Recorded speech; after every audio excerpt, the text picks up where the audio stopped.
আসসালামু আলাইকুম, hello everyone, it's me তোমাদের নোয়াখালী ব্রান্তে। সবাই কেমন আছো? আশা করি ভালো আছো। আলহামদুলিল্লাহ, আমরাও ভালো আছি। তো বেশ কয়েক মাস পর আমার ভাই বাড়িতে আসছে। সে আসার পর থেকে তার একটার পর একটা বায়না লেগেই আছে। সে আজকে বায়না করছে যে আপু আমরা মাছ ধরবো, তোমার এখানে দেখলাম যে চিপ আছে, চলো না আমরা মাছ ধরবো। তা আমি বললাম যে একটা দিয়ে তো হবে না, তা আমরা আরেকটা মেক করে নিই চলো। তো আমরা আমাদের বাঁশবাগানে গিয়ে আরেকটা নতুন করে চিপ বানাই নিছি আর কি।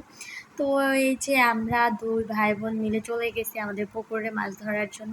যাওয়ার পরে প্রত্যেক দিন আমি এত মাছ ধরি, কিন্তু আজকে আমার মাছ উঠতেছিল না লিটারালি। আজকে প্রায় আমরা 10-12টার মতো মাছ উঠাইছি, কিন্তু আমি মেবি 3টা মাছ উঠাইছি আর বাকি সবগুলো আমার ভাই উঠাইছে। সে এত পরিমাণ পাক্কা যে সে মাছ এতগুলো ধরছে, মাশাআল্লাহ। তো আমরা সবগুলো মাছ আজকে ধরি নাই, কারণ আজকে একদমই ছোট ছোট মাছ উঠতেছিল। আমি জানি না কেন আজকে বেশি ছোট ছোট মাছগুলো উঠতেছিল, যেগুলো ধরাটা একদমই ঠিক না। দ্যাটস ওয়াই আমরা আজকে মাছগুলো বেশি রাখি নাই। তো আমরা রাখার মধ্যে একটা কার্পো মাছ রাখছি, আর একটা তেলাপিয়া মাছ রাখছি, আর একটা পুঁটি মাছ রাখছি। তারপর আমার ভাই চলে আসছে বড়জন।